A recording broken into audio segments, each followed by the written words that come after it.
Well, I appear to have made it onto YouTube, I think, but not onto Facebook. Is anybody here? Oh, wait, you are here from Facebook. Okay, I can't see that. Let me just say, as you know, this has been a long time coming, figuring this out. And I've been at it for about 5 hours today, which is why stuff doesn't always happen earlier when I want to change things. And like all kinds of technology, it's not difficult, but it's kind of like being a mouse and you go down certain places and you have to learn which places you need to be in. So it appears anyway that I'm hearing from people on YouTube, and now I'm not seeing Facebook, and it's not showing up on my Facebook page. So if anybody is here or could tell me that it's gone through to Facebook, that would be really useful. Still seeing YouTube. Any Facebook people here? Yeah, there you go, Facebook. Okay, thank you. All right, so I didn't get to say hi to Danny yet because I don't know if she was here or not. I will figure this out more fully, I promise. But this seems like a good idea because, as you have heard, Meta is going to be changing how it uses Facebook and the preservation of videos there. And because there's just a lot more ways to use YouTube right now. And my agent and manager, my wonderful agent and manager who has been with me for at least 3 of the 5 hours, and I have something up our sleeves that we're hoping to do going forward. And so we really wanted to make YouTube come up and running. And I will start advertising. I'm starting to do interviews, and we will have our first interview. I think it's going to be our first. I don't think I'll sneak one in before that, on Friday with Ben Wickler of the Democratic National Committee about gerrymandering. So let's do that. Okay, now I'm going to get into today's material. I'm not going to do a full hour, I don't think. I think what I really should do is cut these down a little bit and do more of them. So we'll see how this comes out, not least because I haven't really stayed on top of the news today because I've been so deeply buried in this whole system of being able to stream on a bunch of different platforms. So let me start in a couple, but I will cover the things that I think you're concerned about. Let me start, as I always do, with the easy questions to get out of the way.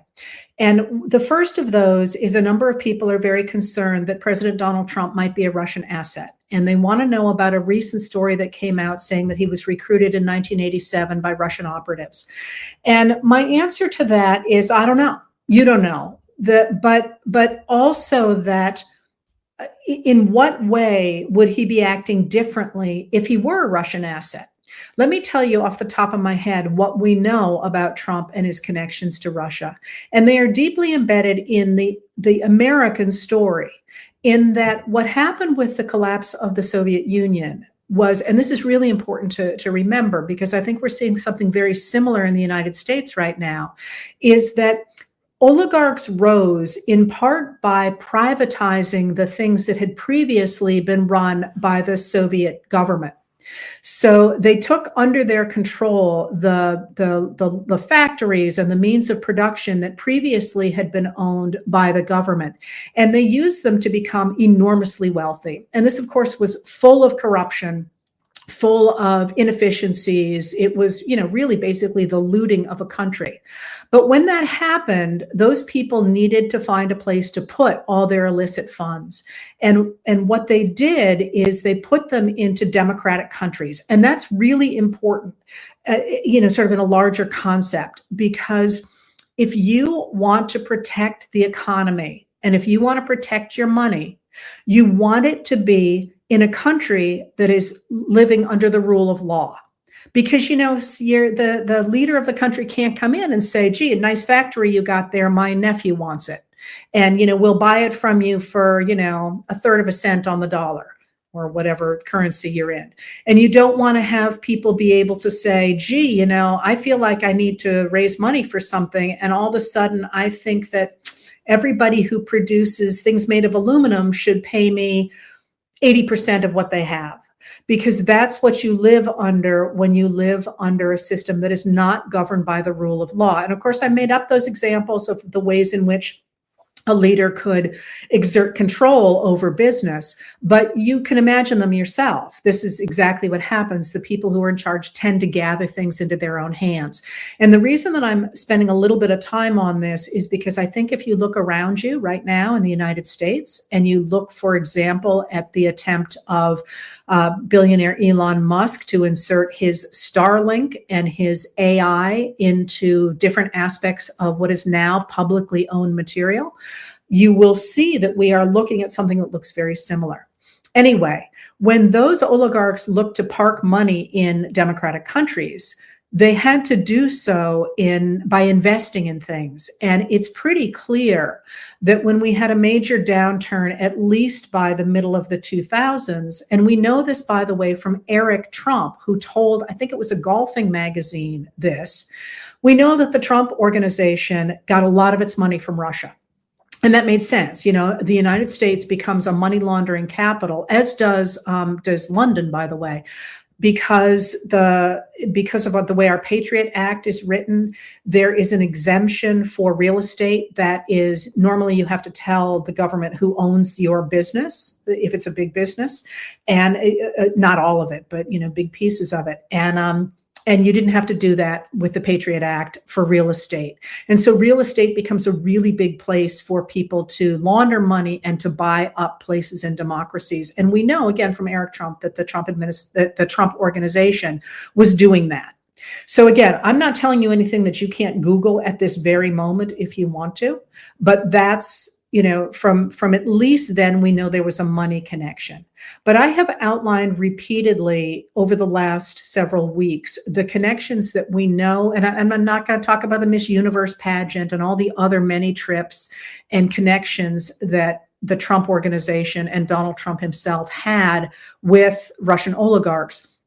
But of interest to us is his relationship with Paul Manafort, and through him, Konstantin Kilimnik, and who was Manafort's business partner, and who Republican senators said was a Russian operative, and through them to Oleg Deripaska, who is an oligarch who's very closely connected to Vladimir Putin. And by the way, again, you can read all this yourself. There are, I get hate mail quite frequently saying that, I'm making this up. And the point is, I don't have internal sources. I don't have scoops. I actually look at the public record, at things that are available by people who testify under oath. So if you're at all interested in what I'm about to say, the place you want to look is the Senate Intelligence Committee report. And when this was written or published in 2020, the Senate Intelligence Committee was dominated by Republicans. They ran it. So this is, again, not something coming from the far left. It's literally coming from Republican senators. What they said was that after 2014, when the man that Paul Manafort had helped to put into the presidency of Ukraine, and who was a Russian, he worked for Russia, when he fell in the revolution of 2014, when the Ukrainians threw him out, Paul Manafort, who had worked for him since 2004 and through him for Oleg Deripaska, had borrowed a lot of money from Deripaska. He lived a really high style life. You may remember, it was probably before a lot of people were paying attention, but you may remember there was all kinds of stuff about how expensive his clothing was and how he had, fancy boots and all kinds of things that cost thousands and thousands and thousands of dollars. He had a pretty expensive lifestyle. Anyway, he owed that money because he was working at the time for the Russian group of people who were trying to run Ukraine. And when they got ousted from power, his money source dried up, but he owed $17 million to Deripaska. And he kind of went underground at that point for a while. And there's a number of fabulous articles, again, publicly available, about what he did in that time and how nervous he was. But in 2016, so that's 2014, 2016, 2 years later, his close friend, Roger Stone, was running Trump's presidential campaign in 2016, and it was not going well. If you remember the summer of 2016, it really looked like it was in the trash can. And that's when Paul Manafort came on. He did not take a salary, but he did instantly write to Kilimnik, who was his partner in Ukraine, but who was connected, as I say, to Russian operatives. And the Senate Republicans said he was a Russian operative, said, please make sure, and this is paraphrased, please make sure that Deripaska knows I just got this job, and can we use this job to make things better between the two of us, to do something about that, probably to do something about that $17 million debt. And what happened, according again to the testimony that is in the Mueller report as well, but is also in the Senate Intelligence Committee report, what happened then was that people acting on behalf of the Russians suggested, and this is in the Senate committee report and under Manafort's testimony, suggested that if Donald Trump, if they would help Donald Trump get to be president, if he would look the other way, if they installed their own governments in the eastern oblasts of Ukraine, essentially what Putin is trying to take by force now. And he could do so by saying he was going to create peace there, because there had been an ongoing war since 2014 in Crimea, Ukraine's Crimea. And that if he did that, and if he loosened up on the sanctions that the different countries, but especially the United States, had imposed since 2014, the 2014 invasion of Crimea, that they would, they'd be happy to work for Trump. And we do know that, in fact, they did a number of things that I'm not going to go into now. But what happened immediately after that was that the Republicans had always been really strong against Russia's invasion of Ukraine. And that softens immediately in the 2016 Republican platform for the committee that year. It was pretty dramatic at the time. Again, Google it if you're interested. You'll see a lot of articles about it. And from then on, Trump really has appeared to be, he never speaks against the Russians or Vladimir Putin. Throughout his first term, he constantly appeared to be kind of trying to make nice with Putin in a way he didn't with anybody else. And then, of course, we fast forward to the present, when he has switched sides in the fight over Ukraine. And this is especially dramatic because the whole point of defending Ukraine is partly that under the Budapest Agreement in, I think it was 1994, Ukraine gave up its nuclear weapons with the promise that Russia, the UK, and the US would protect its boundaries. And of course, now we've switched to the other side, but also because keeping Russia out of Ukraine, out of the sovereign territory of Ukraine, speaks directly to the principles of the United Nations and also of NATO, the North Atlantic Treaty Organization.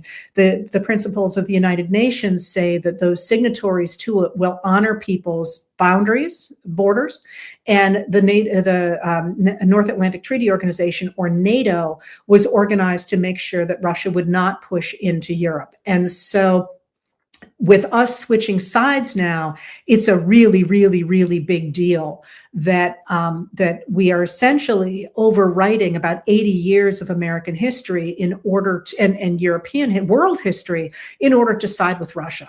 So to go back to the very beginning, and actually there was just an announcement, there's going to be a NATO meeting held soon, and the United States has not been invited. And if you listen very carefully, you can hear Eisenhower rolling in his grave. I mean, for Eisenhower, the need to protect NATO is literally the reason that he ran for office in 1952. And that whole structure, world structure, was what the modern American Republican Party was based on. And now he's just thrown that all out the window for Russia. So when you ask, is he a Russian operative? My answer is, I don't know. But do we need any more information than what we've already got? I said to someone the other day, I feel like a lot of what we're doing now with this administration that is not being transparent about anything is trying to find the elephant by finding the shape around it. So instead of being able to say, yes, here's where he signed on the dotted line, we're doing the shape outside that. And I would look at the shape outside that and I say, I am, I don't see how he could have been acting differently if he were a Russian operative or a Russian asset, not an operative. I'm sorry, that's a different thing. So, I don't need. There've been all kinds of articles written for years about his work with Russia, and to me, I don't need any of that stuff, and I don't need to believe there's that PP tape or anything like that. I can just look at what he's done and say this is not a good direction for the United States to be going in. All right, so that was an easy one to get out of the way, but I want to add here. I think it's really interesting because you can see me on Facebook. I've got Facebook open on another screen and it's not there. So I'm glad you're checking in. All right. So a couple more things that I want to start with that seem big. And that is what's going on? I mean, this is so it's kind of funny to have to say this, but it's hard. I said to someone the other day, it's very hard right now to report on America because the United States presidents always wanted to make things better. Now, you don't necessarily agree with what they were doing. That is, certainly there are presidents I liked and presidents I didn't like, and there were some that I did like that did things I didn't like, and vice versa. But there was a baseline that if you were in the White House, you were trying to do what was best for Americans. You were trying to make them more prosperous. You were trying to make them healthier. You were trying to make them safer. And that's sort of the definition of a president, right? But now we appear to have people in the White House who are not prioritizing those things. To the contrary, they appear to be working against them. So rather than trying to make us more prosperous, this administration has deliberately crashed one of the best economies in the world.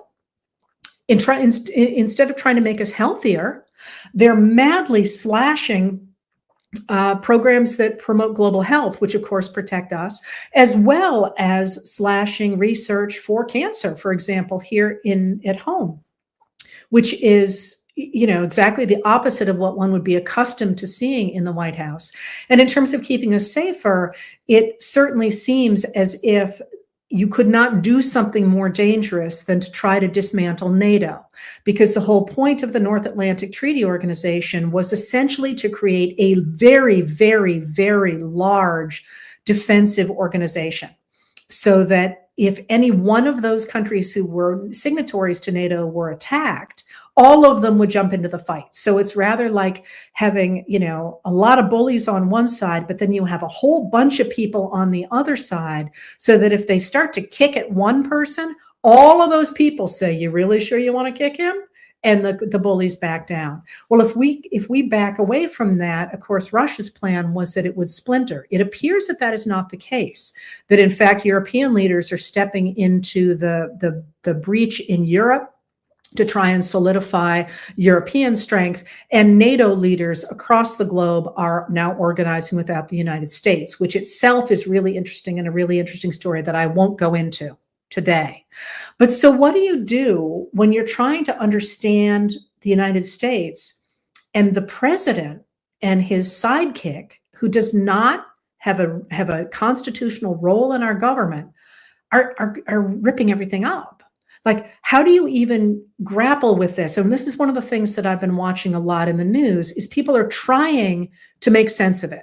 They're trying to say, well, why is he doing this? Or maybe he's doing it because of this. And you see this sometimes on the right, where they're saying, well, this is 4-dimensional chess. He's playing 4-dimensional chess against China. And they're trying to come up with all these different reasons. Heather Long in the Washington Post on March 6th said, why is she really came out, and she's a very good economics writer. She came out and said, why is he doing this? Like, why would you crash this economy? Literally, all the dude had to do was go golfing and leave stuff on autopilot, and we'd be better off than we are today. Why is he doing this? And there are, I think, a number of things to consider when you're trying to figure that out. So the first of them that I think it's really worth remembering is something we have not talked a lot about since before the election. And that's that there is not a monolith. There is not one group acting in the White House.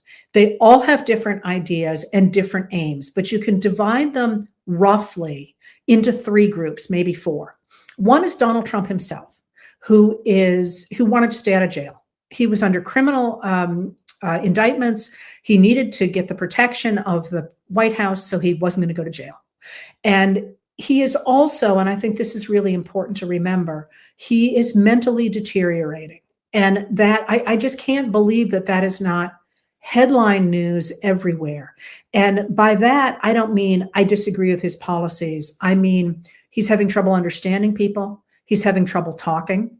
He keeps going back to the same phrases, very simple phrases. He keeps falling asleep in meetings. He'll be 79 in June. He's not a healthy man, mentally, at least.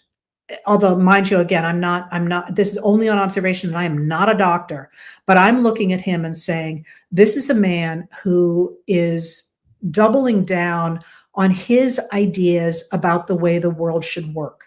They are not necessarily rooted in reality. They maybe were never rooted in reality. He was always a very good performer. But when you're trying to make sense of his tariffs, which again, people are back and forth. Well, he's doing this, he's doing this, well, this is smart. There isn't a rhyme or reason to that I can see. And I know tariffs really well, except that he doesn't want to be wrong. He wants his world to be right. He wants that late 19th century fantasy of his to be right. And it was never rooted in reality. So put him aside. Then you got Musk. Elon Musk and the Department of Government Efficiency, which again is not necessarily legal. It certainly doesn't look legal to people like me. He's got a very different thing going on, and he's not necessarily the same as all the other oligarchs in this difference. He has always been hard up for cash. He has needed contracts from the US government to stay afloat because his actual products don't produce a lot of money yet. They have always been kept afloat by venture capital and by government contracts. And he needs that money. He also seems firmly to believe that he can save humanity by taking us to Mars. The idea that a lot of people might have to be sacrificed. And there's a longer theory behind this, by the way. But some people might have to be sacrificed. But if, in fact, we really throw our eggs into the basket of interplanetary travel, we could save humanity. And that's, in his head. A lot of sort of tech people think along those lines, but that's not the same way I think Trump thinks.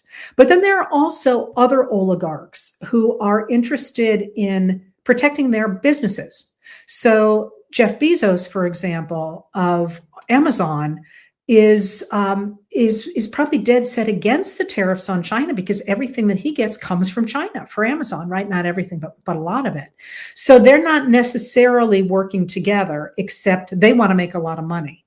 And then there's a group that we have not paid enough attention to lately, and it's very, very, very important.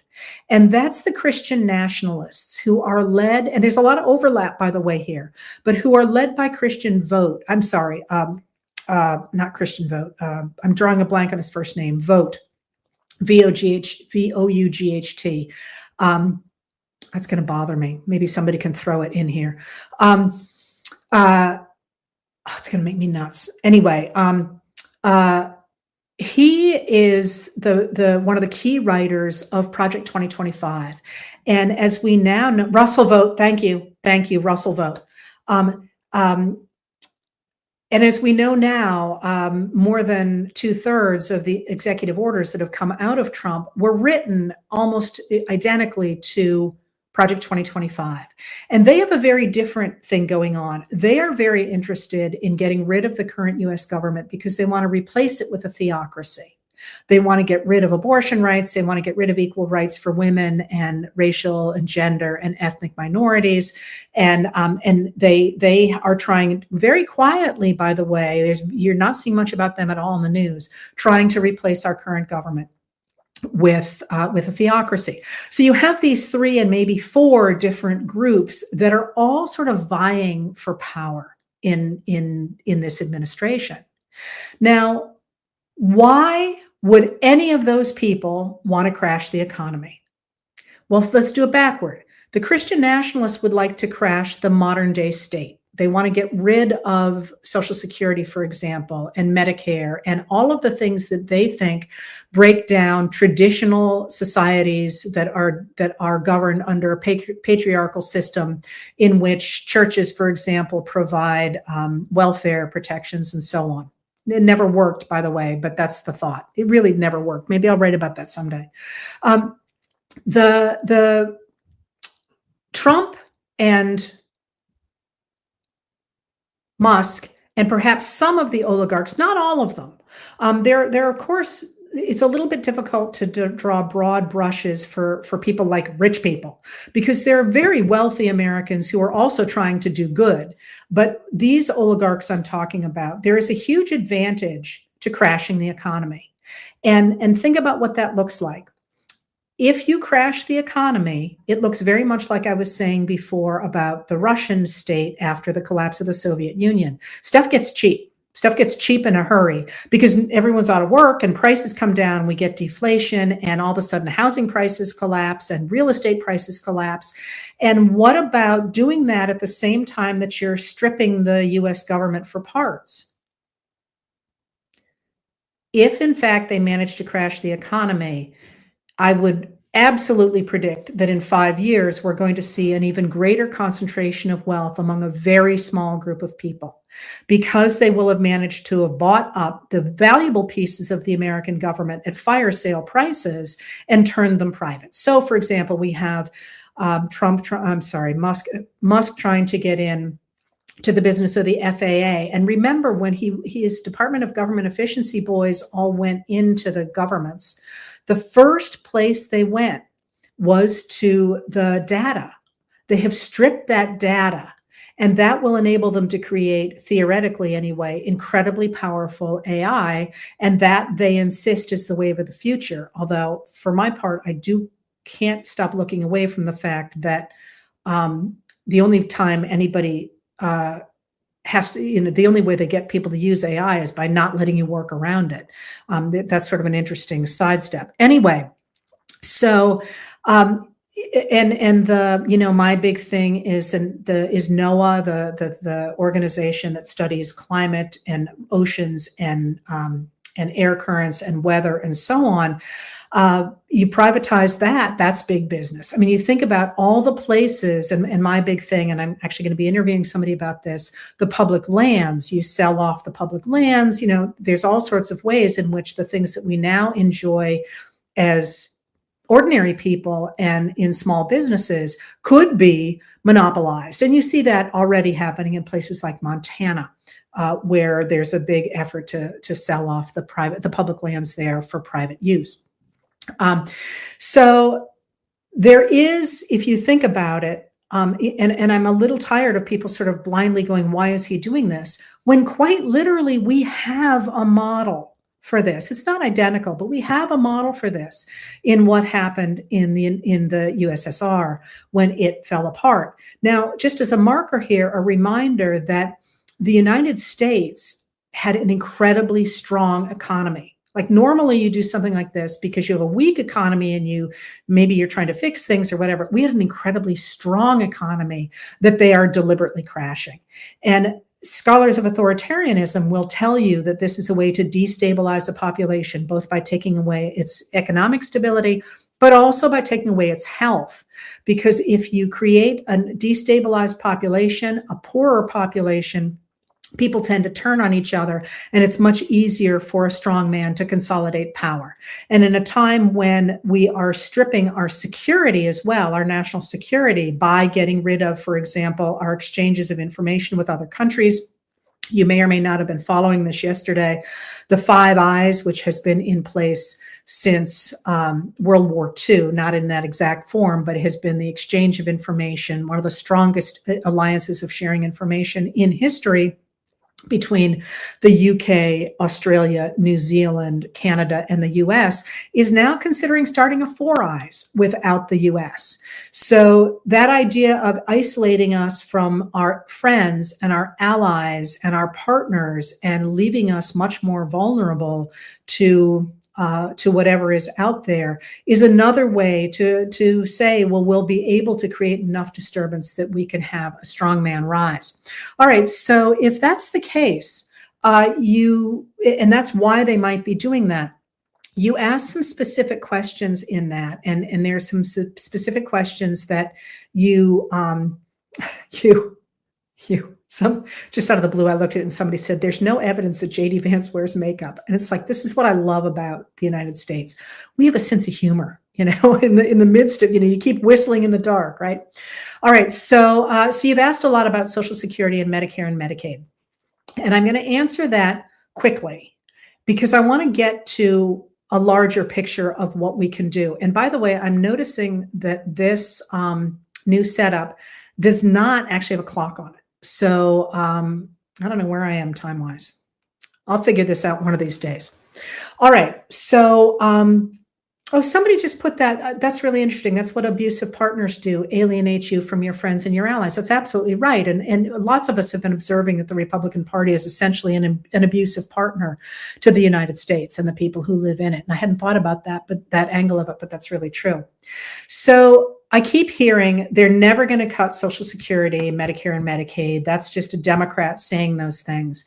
And my answer to that has become that the reason they have not privatized those things in the past is because there's been such an outcry against it every time they tried. And of course, remember that pieces of all of those things have been, not all of those things necessarily, but certainly Medicare have been privatized. So we have, for example, Medicare Advantage, which is a piece of Medicare, but it's a privatized piece of it and much less efficient, much less cost-effective than Medicare itself, and is the heart of the attacks on United Healthcare, I think is the name of it, where the man, Brian Thompson, who was killed in New York several months ago, where he worked because they simply used AI to decline the filings, the referrals for huge percentages of their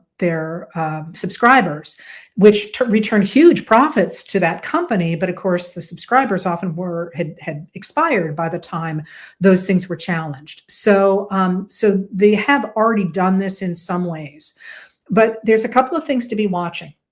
So first of all, there's the overall picture here is that the Republicans are simply lying. Trump certainly too, but the representatives who are trying to explain to their constituents why what they're doing is a good thing, why what Trump and Musk are doing is a good thing, are simply lying. So they're saying, for example, Biden had tariffs. It's just like Trump. Why are you picking on us? Absolutely not true at all. Biden had specific tariffs on specific goods to protect specific industries, which is common. And pretty much nobody thinks it's a bad idea. Everybody does that because, for various reasons. But Trump has just said everything from Canada, which is, just a completely different thing. It's not even the same kettle of fish. They almost should call it something different. So the thing the big lie that is really bothering me these days is when Republican representatives are coming out and saying, the Democrats are lying when they say we're going to touch Medicaid or Medicare or the Children's Health Insurance Program, because we don't even mention that in the continuing resolution or the budget resolution that we passed in order to talk about how we'd fund the government going forward. And that is such a sleight of hand, because here's the real story. What they did in that budget resolution, which is just a blueprint, it's not a law, it's just sort of a walking papers for the way the government's going to operate going forward, is that they told the House Committee on, I wrote it down here, the House Committee on Energy and Commerce, which is not necessarily something you're paying close attention to, but the House Committee on Energy and Commerce oversees Medicare, Medicaid, and the Children's Health Insurance Program, and a bunch of other stuff too. But they told that committee that it had to cut $880 billion over the next 10 years. The big ticket items for that committee are Medicare, Medicaid, especially Medicaid, and the Children's Health Insurance Program. So even if they cut everything else that they oversee completely, zeroed it out, they still only get a little bit of the way into that $880 billion. They are going to have to cut in probably Medicaid, possibly other things, to get to that $880 billion, if in fact they hold to that and they get there. So I think one of the places to start here is to assume that anything you are hearing, that when they say the Democrats are lying, we're not going to, you should always want to hear, and here is the proof, and it should be proof that you believe. So, for example, a different example, a Republican representative was on TV today saying that sources had told him that the man who was just arrested near Columbia University for participating in the Gaza protests of last April had been paid by terrorists. Well, I could tell you, I'm going to juggle fish right now. You can say anything, but where's the proof? And the answer was he didn't have any. That was just something he was saying because they are constructing this fake reality. And that is going to be very important going forward, to recognize that they are trying to sell us a fake reality so we stop paying attention to the real reality. Now, you've also asked about Social Security, and this is another place to pay really close attention, because if you look at what's happening with Social Security, you are seeing leaders in the Republican Party, beginning at the top with Elon Musk, talking about all the waste and all the fraud and the idea that people are collecting Social Security payments at 150 years old. That is all crap. That is all, the 150 years thing was because they didn't understand that the default number, if there wasn't a birth date, would fall back into 150 years ago because nobody lives that long. It's a way to create a separate category. And certainly there's been no evidence that they're showing at all of this kind of fraud that they are talking about. And as somebody said recently, if there's this much fraud, why aren't they charging anybody with anything? But they're softening up the idea that they can cut Social Security, especially, but also Medicaid and Medicare, because it's all about waste and fraud. And it's really not. Remember that we had in our system an entire organization, the General Accountability Office, that oversaw all these programs and found waste and fraud. The FBI also had its own group dedicated to finding healthcare fraud. Remember, they found Senator Rick Scott had committed healthcare fraud, which almost always, by the way, comes from the doctors, not from the people who are getting the Medicare or Medicaid. And we also had inspectors general for each of the departments that Trump fired when he got into office. So if you really were trying to go after waste, fraud, and abuse, you'd be working with those people, not firing them. All right, so yes, they are setting up the idea that they can cut Social Security and they will only be cutting waste and fraud. There's another aspect of that as well that Josh Marshall of Talking Points Memo picked up the other day, and that's that one of Trump's executive orders calls for ultimately stripping the U.S. down to essentially a skeleton crew. The idea that when we go into a shutdown, there's a very small skeleton crew really that keeps things operating, and that is the end goal, is to reduce us to that size. All right. So where's the problem here?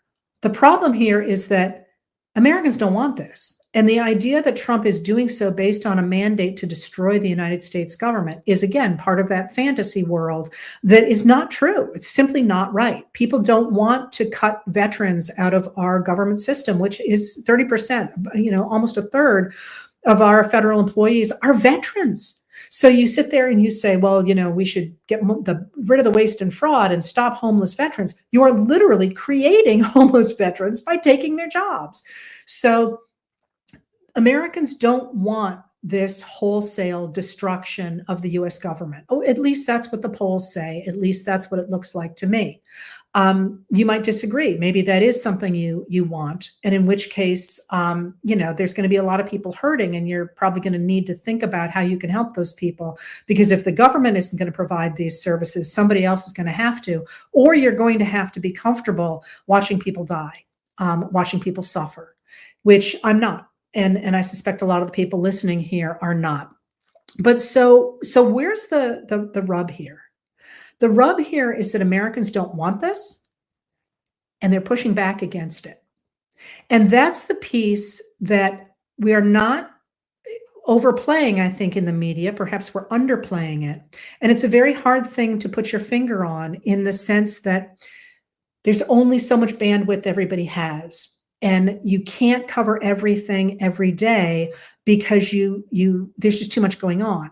So, for example, I wrote a letter yesterday in which what I talked about was the drop of the stock market, because it was a very dramatic drop. After 3 drops, but slower drops, it plummeted.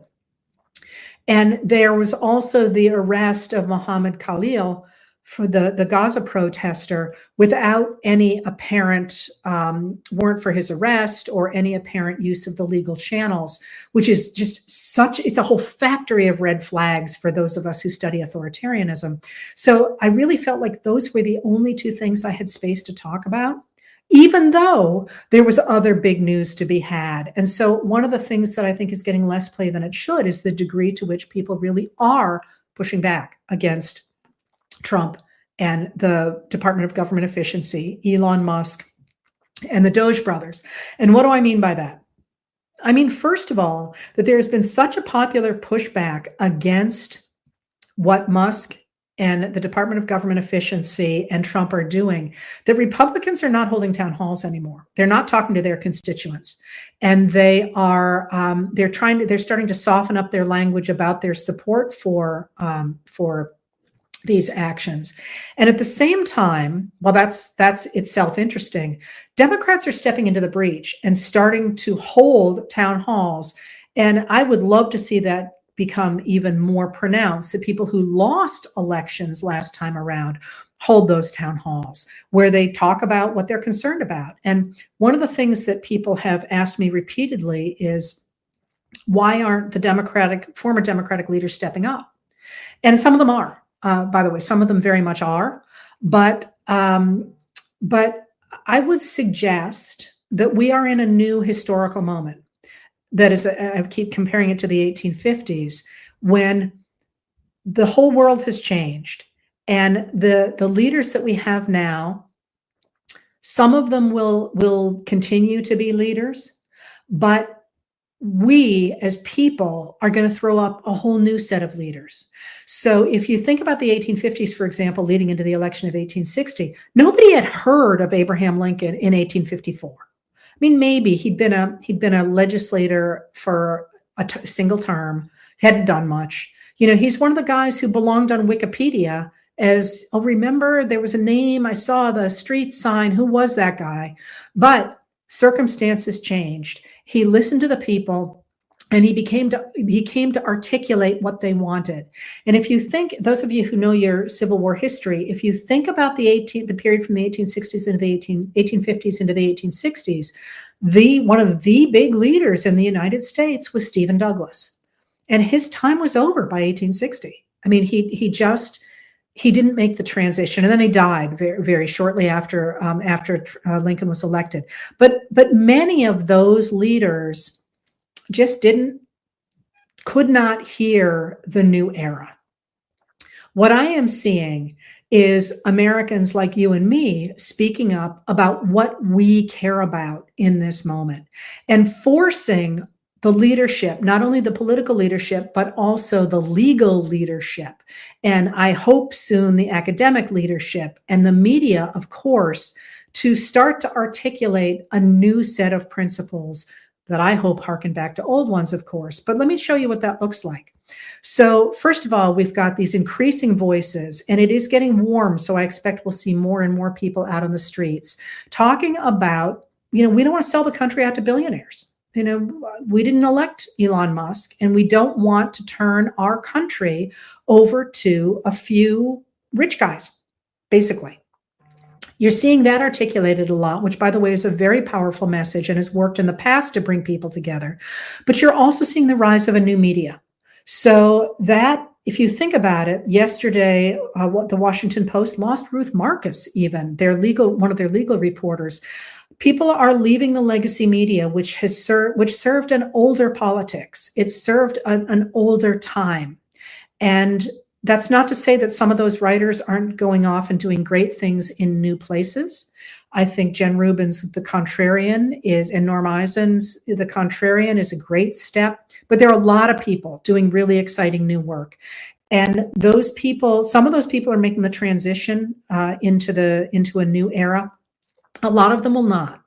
And those who don't will fall behind, and you won't remember them going forward. Similarly, the lawyers seemed like they were dancing around for a bit. What should we do? Should we play with Trump? Should we not play with Trump? And now they are coming together to stand against him as well. And similarly, business leaders who were perfectly happy to play footsie with him are looking and saying, wait a minute here, you've just destroyed the economy that was working for me. And you even have people like Mike Pence, just saying, coming out and backing free trade. And when people back free trade right now, what they're saying is, would you stop it with the stupid tariffs, Donald? So look for those words, free trade. And I hope will also start to see people in and of course, doctors. I'm sorry, I should have mentioned doctors and scientists who are already marching. And I hope you will also see the leaders of academia and all of the professions saying, we don't want an oligarchy. We don't want to sell the country off for parts. So if you're looking forward to what you can do going forward, one of the things I would say, and I know people are frightened, and I know what's happening with your bank accounts is terrifying, and there's especially for us older people, but it hasn't happened yet. I'm not to say that it's not going to happen. What I'm trying to suggest is that now is the time to put your heart and your soul into protecting those parts of the American polity that you care about, whether it's insurance for children or vaccines or Social Security or NOAA or the different pieces of our government, which is, after all, us, need our protection. And I can tell you that it's working. I would say, let me go back, our protection and our changes. I mean, that's not to say that everything was perfect before. We can make things better. And now is the time, when all the cards are up in the air, to start to push for making those things better. Now, if you don't think it's working, let me give you just a little bit of a heads up here. I am watching both Trump and Musk very closely. And one of the things that you might have seen today is that Trump just made a big show of how wonderful a Tesla was at using the power of the presidency to really boost Tesla, which is Musk's car company. And why would you do that? Where does that come from? And where it comes from, I think, is that Tesla's stock is plummeting, which hurts Musk's bottom line. But these these protests against his car company, and the associations of him with the Nazis, the different ways in which he's been associated with them, have really hurt his brand. And hurting your brand in the 21st century is huge. And that slide, which is showing up in the slide of his stock and in the fact that a number of countries are ceasing to use Starlink, are turning to other kinds of communications, has the potential to destroy him financially, which would, in fact, change the entire equation, right? What about Trump?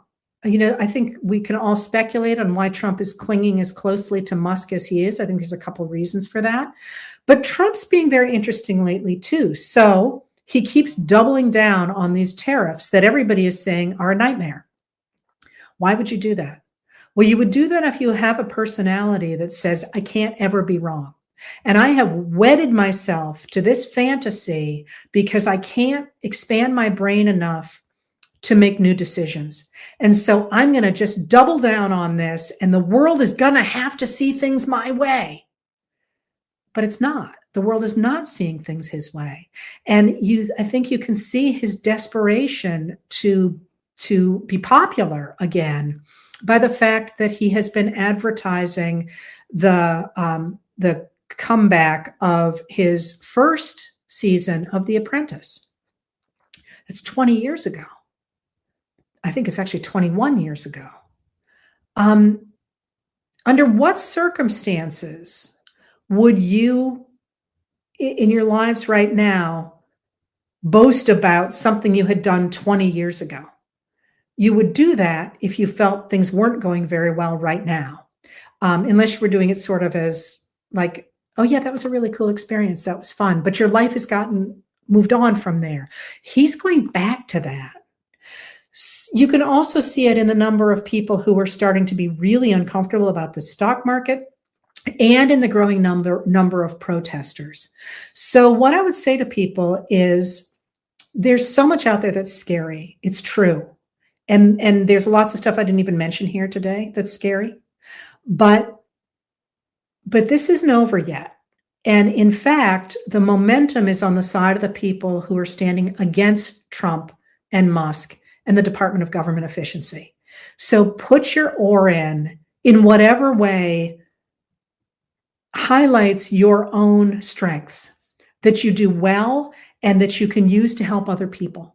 And I want to do a plug here for a woman I met through the work that I do here on Facebook, who just decided, a couple of women who just decided a few months ago, I guess now, that they were going to start to use their social media pages to spread inspiration and to spread actions and to spread things that they could do.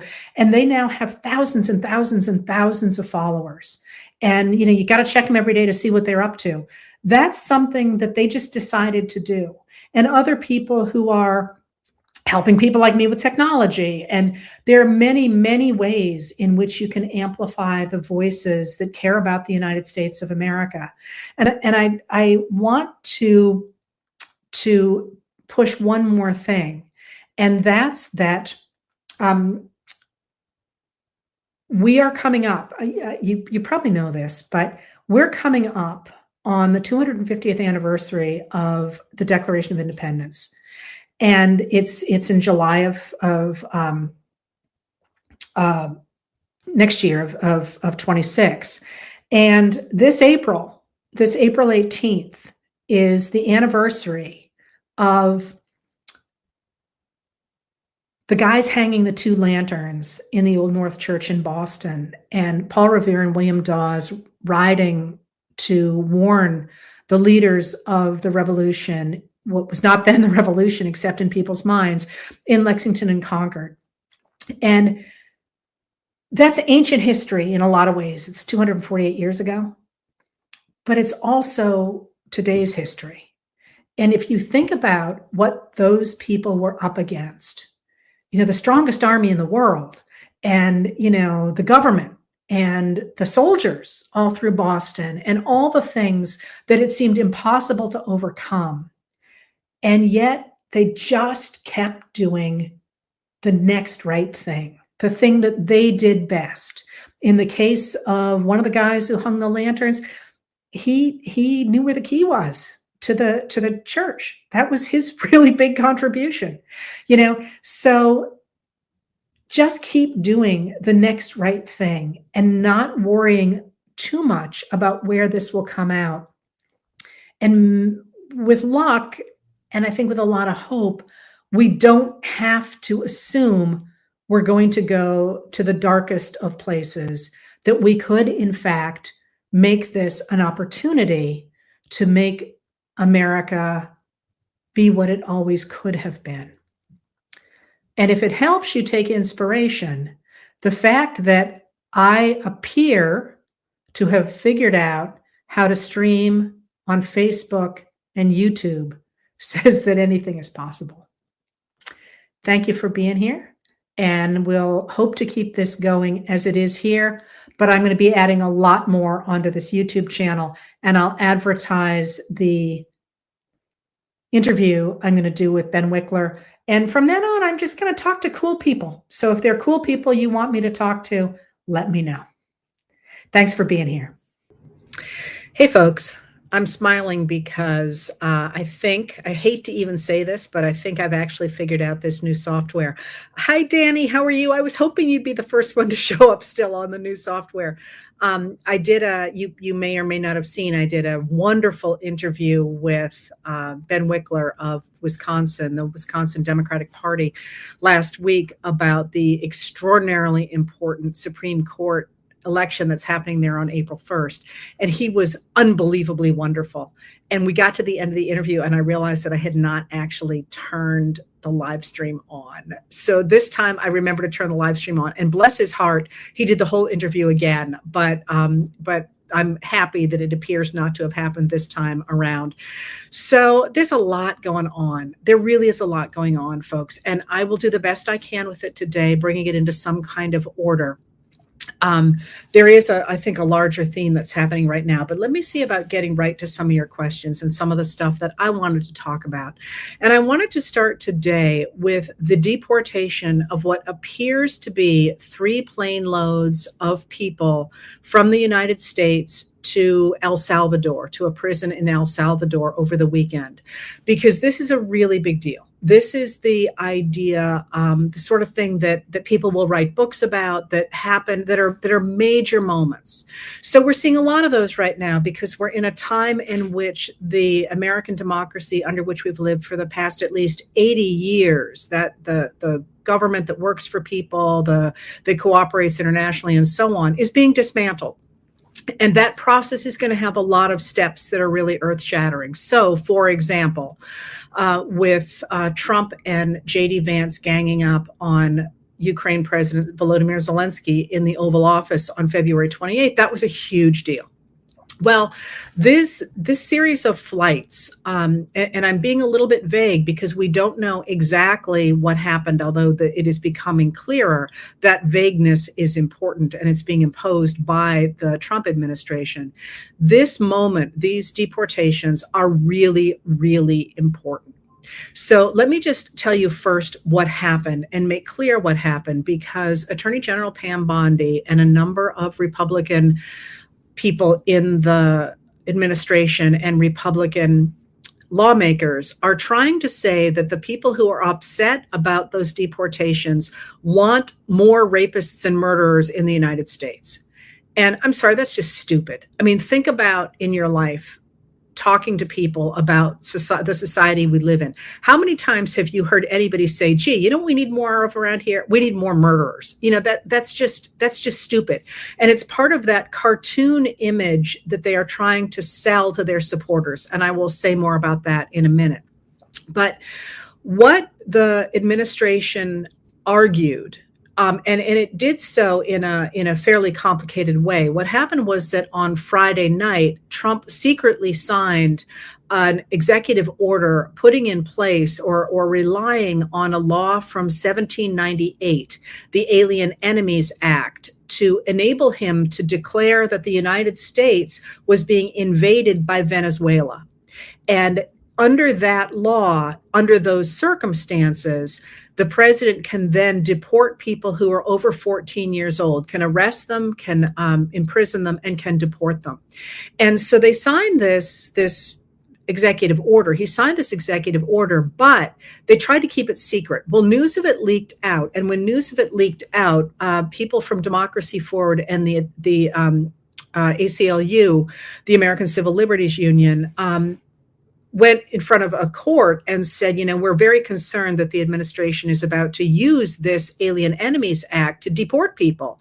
And we want to make sure that they can't do that. And so the judge actually, they were interested in 5 people who were the people on the table at that point. And a judge said, yeah, they can't do that. And so then the administration challenged that order. And this is when everything really started snowballing. So what happened was that while all this was going on in what I just told you, somebody who is following immigration issues and follows Flight Tracker. So Flight Tracker is an app whereby you can figure out who's flying where and what the different planes are doing. And, you know, I'm not a big flight person, but it's actually kind of really cool sometimes to see what people can tell about who's flying where. So, you know, when the war broke out between Russia and Ukraine, all of a sudden a bunch of Russian oligarchs' planes started moving around really quickly. There's a similar one, by the way, for boats and for ships. And my husband has that on his phone. And sometimes, you know, we just look to see who's in the port of LA, because that's actually a really important port and an interesting port. So if you're interested in transportation, those are not bad things to look at. But anyway, this person who was watching Flight Tracker recognized that there were 2 flights going out of Texas, I believe it was, and going to El Salvador, and recognized that this was really unusual. So this is when everything is going to start blowing up, because it's not clear, again, who's on those planes or what's going on. And this is what's going to end up in front of court. So that, of course, a judge asked the Department of Justice what was going on. The lawyer for the Department of Justice said, I don't know. The court said, you better find out. In the process of him finding out, another plane took off. And that's going to be interesting, but I probably won't tell you about that today, because that's not the point I want to make. And then the judge said, you cannot do that, turn those planes around. And the Trump administration did not do that. All right, so that's the background for what's going on here. But here's why people are upset about it. And here's why it's a big deal. And that is, and again, there's some vagueness here, because it appears at this moment that I'm recording this, that the 3rd flight, the one that took off while the conference was going on, was approved, was actually a legit flight. It was the 2 before that it's not clear that all the problems are going to arise over. At least that's what it looks like at this moment. It may be different by the time I finish recording this. But the problem is that the administration said that it was deporting these people that it said were members of a Venezuelan gang. And the executive order that Trump signed said that because that gang worked with the Venezuelan government, this is Trump talking, that the Venezuelan country was invading the United States. All right. And they also said that the people on board those planes were members of that gang. But here's the problem, the key problem. We have no evidence of that. We have no evidence of who was on those planes. So there's 2 things happening there. One is that the president is claiming the right to declare that we are at war with another country, or that another country is invading us. And again, I think you'd be hard pressed to say that we are being invaded by Venezuela right now. So that's a problem, because the president could do that to any country. Could say, you know, we have a guy here from, and I'm not going to use a real country, from, you know, the octopus country who committed a crime. Therefore, the octopus country is at war with us, and we can take all those people. That's a level of power centered in the presidency that, of course, was never intended by the Alien Enemies Act, which I've talked about in a number of places recently, so I don't think I'll go back over that now. But, well, the Alien Enemies Act, we really did appear to be under attack by another country. And it's only been invoked 3 times in our history. So if you're interested in that, I've done a number of interviews about that lately. But so that itself is a problem, because it would give the president unbelievable power over things like immigration, which the courts have very explicitly given to Congress. All right. But the other piece of it, and the piece that has people like me, our hair on fire, is that we don't know who was on those planes. I mean, were they members of gangs? Were they just some guy who, you know, was coming out of a CVS? We don't have any idea. The only information we have that they are members of gangs is because the administration told us so. Well, I don't know about you, but I don't trust anyone to make life and death decisions over people on their word alone. That's simply beyond the pale. But when it's your president, that's really out there. And so now, of course, we're hearing more and more that at least some of the people on those planes did not have any kind of criminal record. And the administration today said, well, we don't know that that doesn't make them dangerous. Well, that's true, but it doesn't mean that it makes us think they are dangerous, right? So we have this moment where the president has taken it upon himself, or the people surrounding Trump, because he, if you remember, was playing golf in Florida this weekend.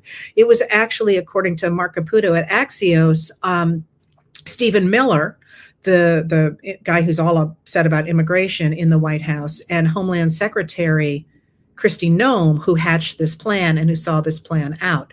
But we now have the administration saying that it has the power to determine whether or not we're under attack from another country exclusively. So it can go ahead and say, yeah, everybody who's here from all these countries can be deported without going through any of the systems that we already have in place to do that. And more than that, we don't have to use due process for any of those people. So for all we know, they're U.S. citizens that are now in this prison in El Salvador, not returned back to their homes, but in prisons in this notorious prison in El Salvador. And that is that has nothing to do with people saying, I want more murderers and rapists on the streets. It has everything to do with the concept of American democracy. And one of the things that it's important to remember is our system already has in place the laws and the rules that arrest and deport people who commit crimes. But the administration has very carefully chosen not to do that. They have chosen to take this population, which it's, the way they're describing it, it's hard for people to work up a lot of sympathy over the idea that these, heinous criminals have been pushed out of the United States. But that's exactly how an authoritarian establishes the right to do the sort of things that they are doing right now, is by choosing a really unpopular population and then saying, oh, well, you let me do it for that. Now you have to let me do it for these other countries as well.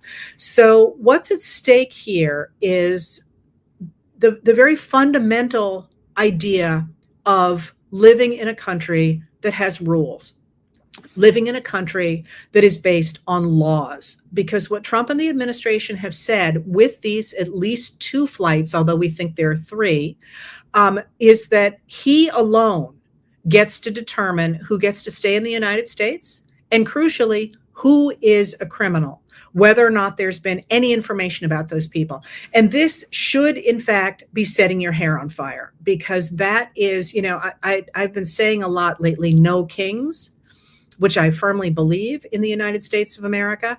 But the power that Trump is saying he has is far greater than most kings have, certainly far greater than any that George III had in the 1770s, where he was constrained by Parliament.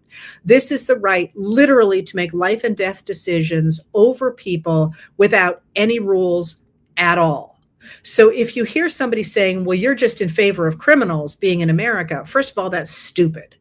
But second of all, they are using that argument to try and get us to say, yeah, well, we don't really care if you follow the rules for that population. And then the next time it's going to be harder to say, well, you have to follow it for this population. And pretty soon it's a slippery slope between we can get rid of these people to we can get rid of American citizens as well. This is a really, really, really big deal. All right, so what's happening here around that? If this is really about reinforcing the idea of law in America, because that's what our democracy is. It is a country that is built not on religion. The framers of the Constitution and the founders of the country before that were adamant they did not want us to be founded on religion, because they knew from their own history in Europe that when you started trying to make nations based in religion and you started to tie the power of politics to religion, it was only a question of time before people started fighting with each other. And when I say that, nowadays in America, we tend to frame those questions around really big questions about major world religions. But if you think about a lot of the wars in Europe, they were really fought over different flavors of Protestantism.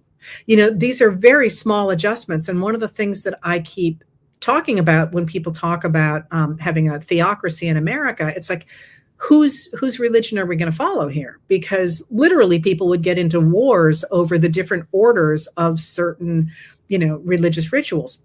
So they knew that the framers knew that founding a nation on religion was deadly, but they also decided not to found it on the idea of race or ethnicity. Many of those things were embedded in the concepts of democracy, but they were very clear that they wanted to form a nation based on the idea that people had a right to have a say in the government under which they lived. And that if you were a member of the body politic, which means it excludes a lot of people, but if you were a member of the body politic, you had a right to be treated equally before the law. And what Trump is saying is, you don't have a right to be treated equally before the law. I'm the one who gets to decide who gets legal recourse and who doesn't. And that right there is a complete negation. That's absolutely getting rid of American democracy. So one of the things that you are seeing is, people keep writing to me and saying, why is nobody doing anything? And that's the wrong question, because in fact, a lot of people are doing a lot of things and they're making a lot of headway. So a number of you asked me about what it was that John Roberts said today and why was it being called a rebuke. John Roberts is the Chief Justice of the Supreme Court, and he has been instrumental in a lot of the undermining of American democracy that has taken place lately, especially under his court. Things like Trump versus the United States, which gave Trump immunity from prosecution for criminal acts that he takes as part of what are called his Article 2 duties, powers and duties. And Article 2 is the second part of the Constitution. So there's a number of parts in the Constitution that are known as articles. Article 1 is about Congress. Article 2 is about the president. Article 3 is about the courts. And the really most of the information spelled out for Congress in Article 1. There's a lot on the executive branch in Article 2, and then the courts part is much shorter. And then there's other articles as well, but those are the first three that establish our governmental system. And so the court under Donald Trump versus the United States said that Trump couldn't be, that a president, not just Trump, that a president couldn't be prosecuted for crimes committed as part of his Article 2 duties. But that's not everything, by the way. The Article 2 is pretty clear about the things that the president can do, must do, but it doesn't encompass everything. So John Roberts was behind that decision. But at the same time, he does care about the institution of the law. So today, what happened was that Trump got very angry at the judge who has been standing against these flights to El Salvador. And mind you, I'm not entirely sure Trump understands everything that happened. Like I say, he was winning his golf tournament this weekend, and a lot was going on, and it's fairly complicated stuff. And a lot of it is opaque. Quite deliberately. So Trump said this morning that the judge, who has a great deal of experience actually in terrorism cases and has been on courts that handle things like that, Trump has said that he kind of ranted. Trump's not okay, by the way. He kind of ranted about how the judge was appointed by Barack Obama, who didn't win by as much of a landslide as Trump did, and just all this kind of like delusional stuff. But then he went on to say that the judge should be impeached because of that, which is a real step toward not only the rhetoric of destroying our independent courts, but also of doing it.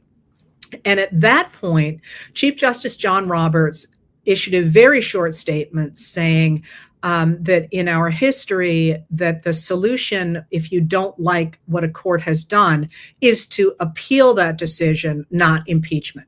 And it feels very milquetoast if you look at it, with him sort of saying, that's not the way we do things. But in fact, it's a big statement for the Chief Justice of the Supreme Court to come out and say to Trump, dude, back off, which is essentially what he's saying.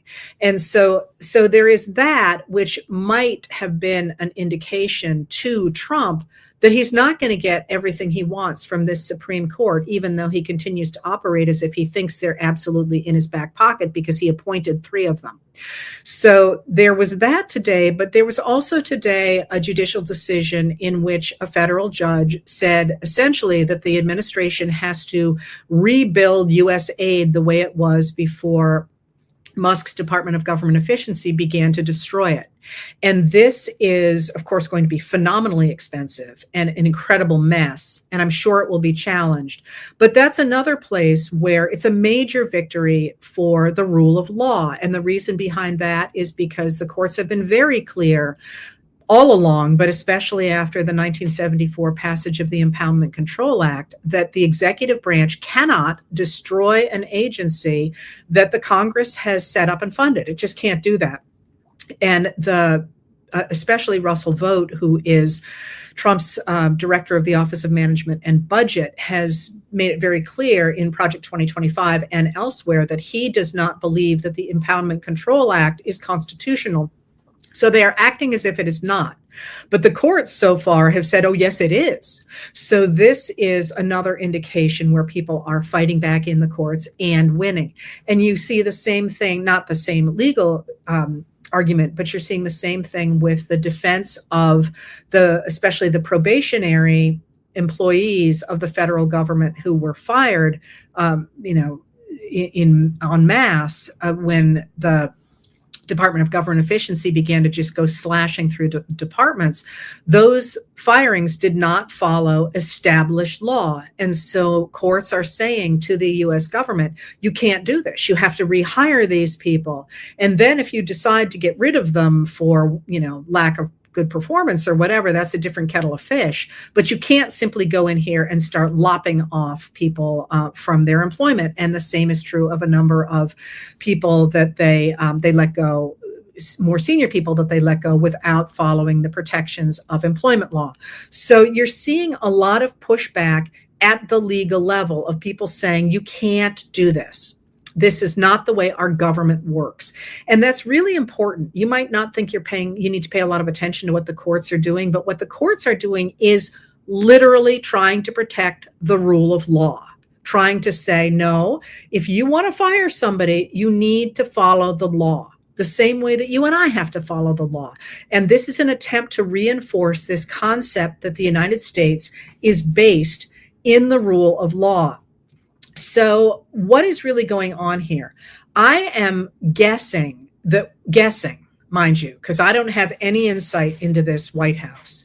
I am guessing that what the Trump administration and the people who are operating it are trying to do is to change the facts on the ground so that even if a judge says you have to reinstate U.S. aid, like I believe quite literally, U.S. aid around the world has, under the cuts that the administration has made, gave up their real estate, gave up their offices, cut ties to the communities in which they were operating. It would be very hard now to set those back up again, not least because in a number of countries, people are furious with the United States for doing the damage that they did by doing things like taking food away from babies. So I think that maybe what we are seeing is the attempt of the Trump administration to change facts on the ground so that even if the courts do say you can't do this, it's too late. And you see this in the cuts that they've made to the agency that oversees our nuclear stockpile. Some of the most senior people in that agency have gone into the private sector. They were told they were going to be fired. So they're like, well, forget it then. I'm going to go cash out and take a job somewhere else. And so my guess is what they are hoping to do is to slash and burn so that even though the courts say you can't do this, they will say, okay, we'll rebuild U.S. aid. Where do you want us to go in when nobody will have us in this region? That's my guess as to what is happening. And that's going to be one of the things really to watch out for is the degree to which, I'm sorry, I'm checking my notes here, the degree to which there is an attempt to go around the laws by changing things on the ground so that even if you win, it's sort of a useless victory because there's nothing left to win. And so one of the things that I am concerned about today is the degree to which the administration has been trying to use the system in order to work around the laws as they exist. So pulling up this 1798 law and acting as if it applies to immigration in 2025 by declaring that Venezuela is invading the United States is it's a stretch, but you could see them saying, well, here's something we can do. And one of the things that I'm watching today that I'm very concerned about is the administration's suggestion that it is going to declare illegal fentanyl a weapon of mass destruction.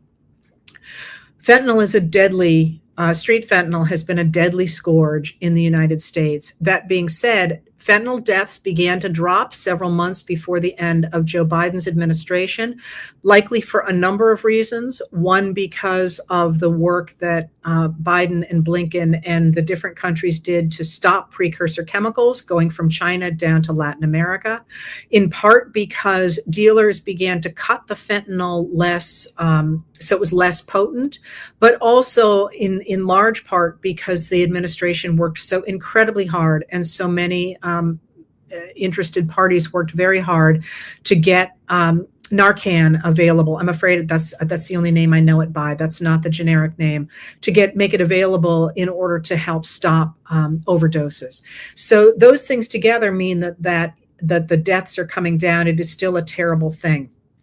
Why would you start to call fentanyl a weapon of mass destruction when, in fact, we know that although the Trump administration has claimed that the tariffs on Canada are because of the importations of fentanyl across the northern border, we know that, in fact, far more fentanyl goes from the U.S. to Canada than the other way around, far more.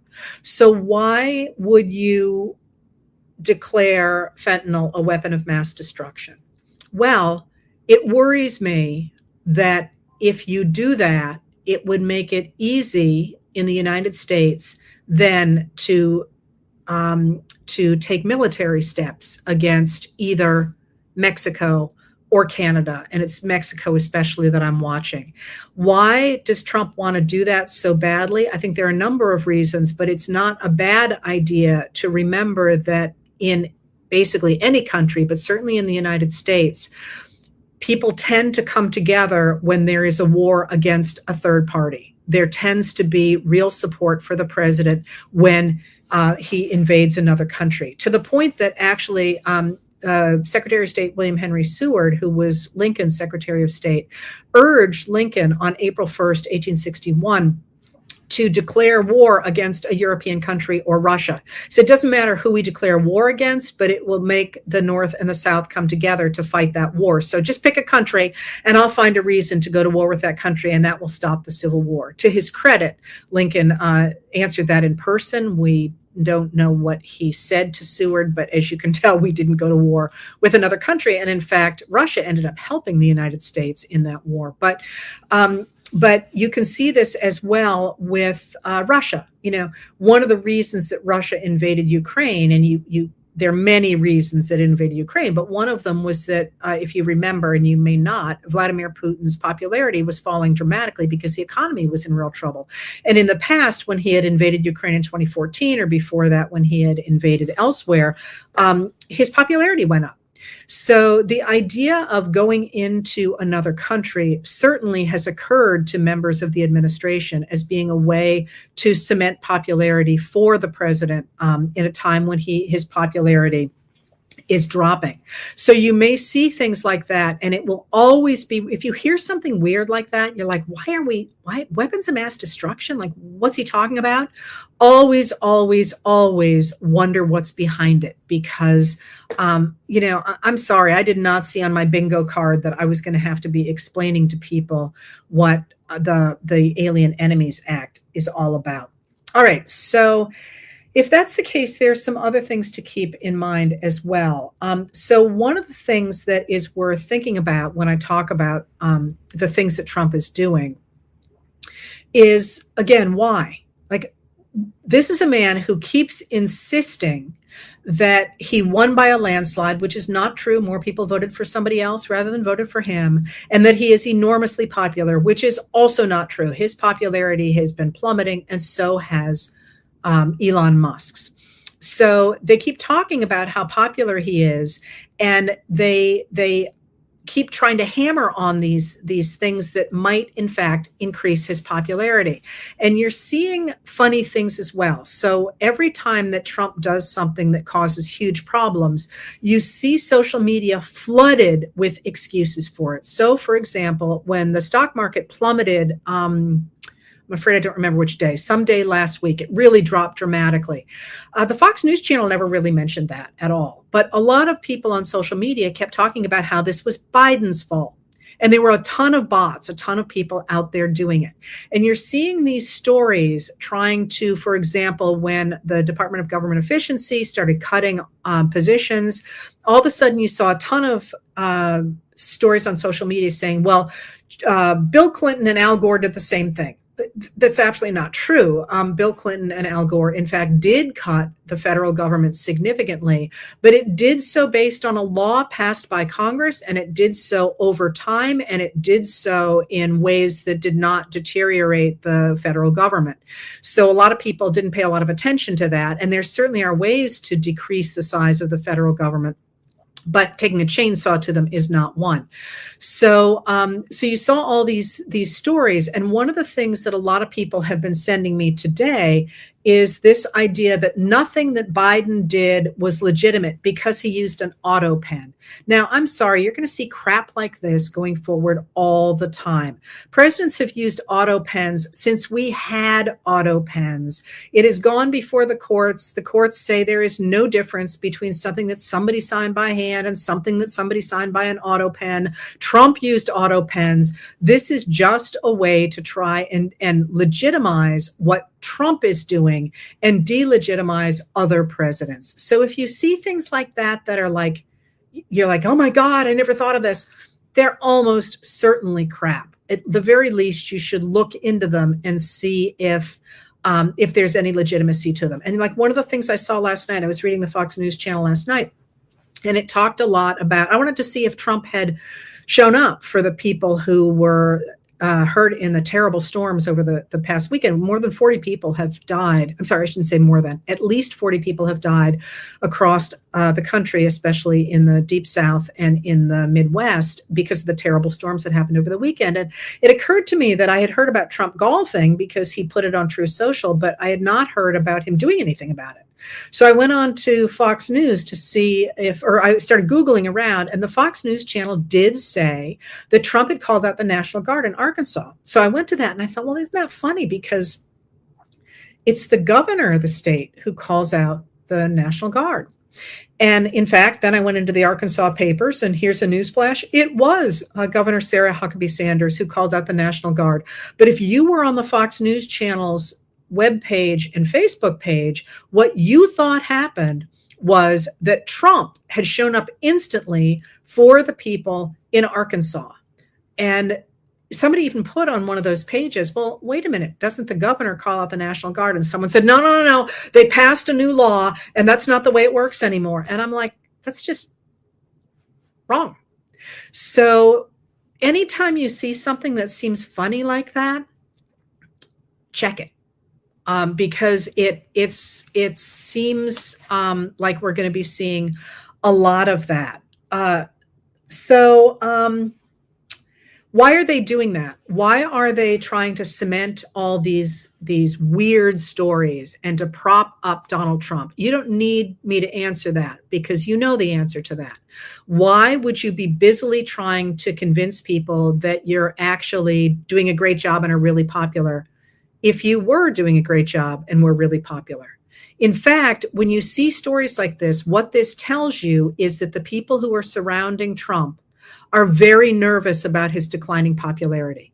The economy, which was roaring when he took office, has shown really frightening signs since the tariffs and the tariff reciprocity tariffs that have sparked this tariff war around the country. That's going to hurt the United States quite badly. It's going to hurt a lot of countries. It's going to hurt the United States quite badly. But you know what's really interesting about that is that the cuts that the Department of Government Efficiency have made and the tariffs that Trump has imposed and the tariffs that other countries have imposed on the U.S. because of those tariffs, they're going to hit Republican-dominated counties more strongly than Democratic-dominated counties. So the New York Times had a big piece on that within the last 2 or 3 days, where you can look and see what parts of the country are going to be hardest hit. They are overwhelmingly Republican-dominated counties, states as well, but also counties, because that's really kind of what we look at. Is if you take a lot of states, they have very different political leanings depending on where you are in the states. Maine's like that. Our coastline tends to vote Democratic, upstate tends to vote Republican. And in fact, we're one of the states where the coastline looks like it's going to be in pretty decent shape despite the tariffs, and it's upstate that will not be. So they've got a real problem with that. That the fact that what they are doing is hurting their own voters really badly. So what do they have to do? They have to do things like saying that Joe Biden was entirely, nothing he did was legitimate, which is ridiculous, or that they are shipping gang members out of the United States, even though, as I say, we have no evidence at all that the people that they have shipped out are gang members. So I think you're going to see a lot of that sort of really ramping up of the fantasy world of MAGA in order to overcome the idea that Trump's popularity is slipping so dramatically. But you should take heart from the fact it is slipping so dramatically. All right, a couple more things about that. And that is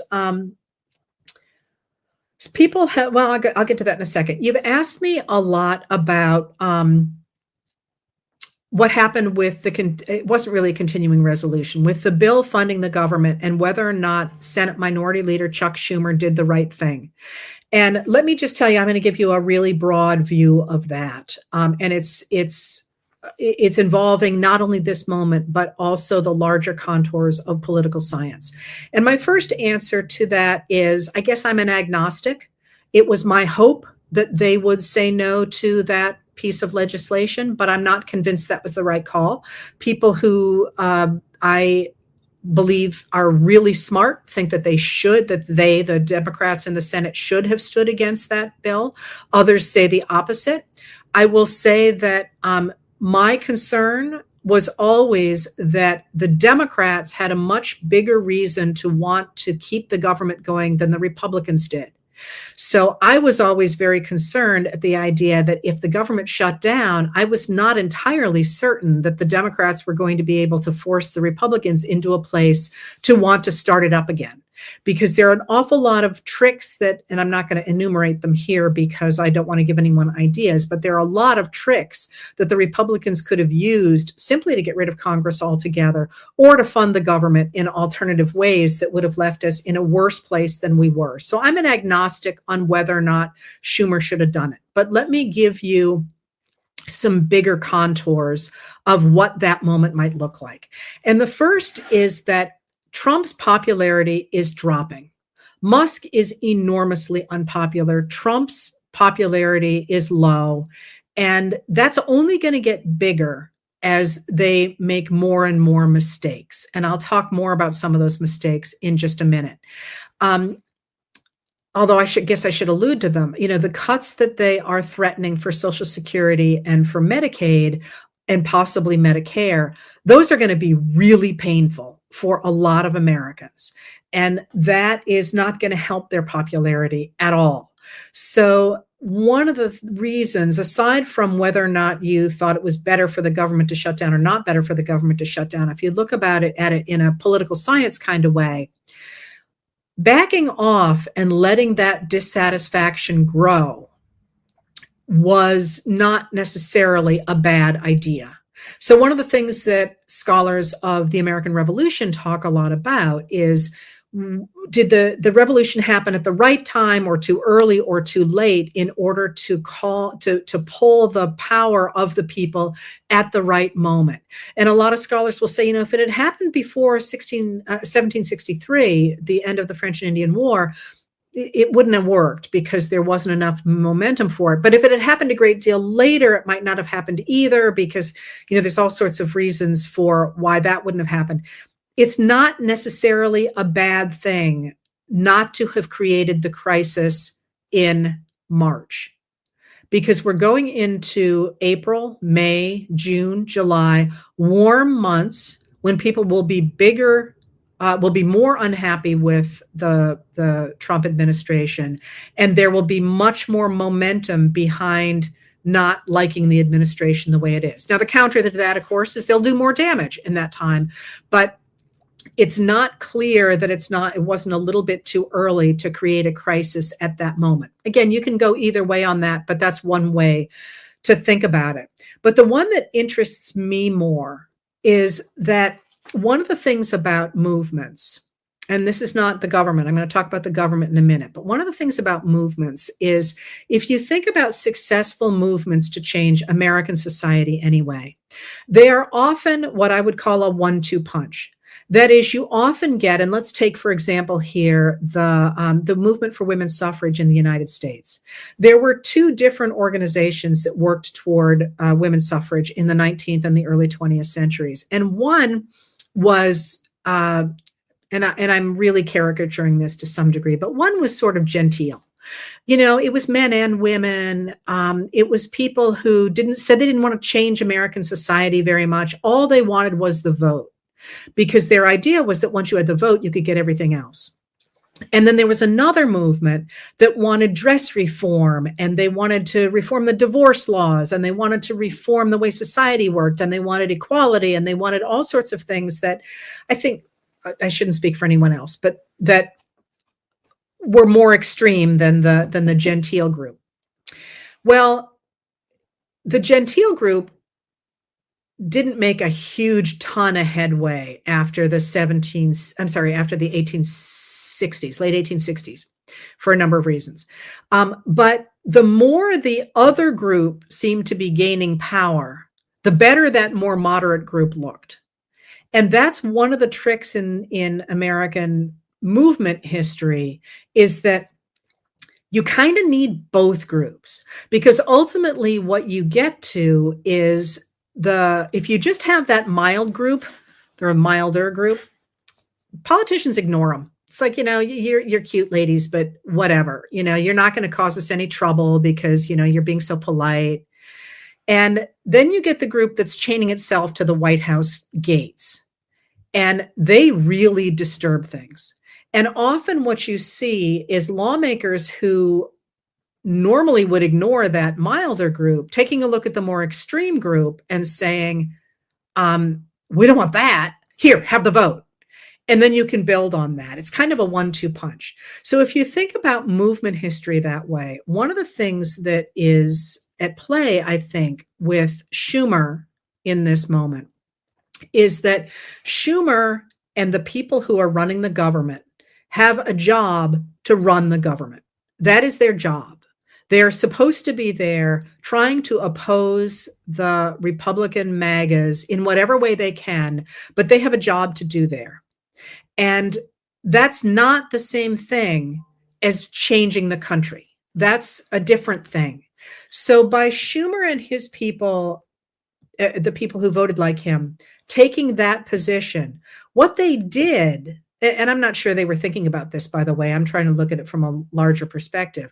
What they did is they freed up a whole lot of Democratic politicians to say, dudes, we're not behaving that way. We're going to be more radical. So all of a sudden, the party seems to have had this split, but it is entirely likely it's a split that is an intentional way, or can at least be used intentionally, to move the resistance in a more powerful direction. So now you have not only Alexandria Ocasio-Cortez from New York speaking out as she has so long and so well, but she's teamed up with Bernie Sanders.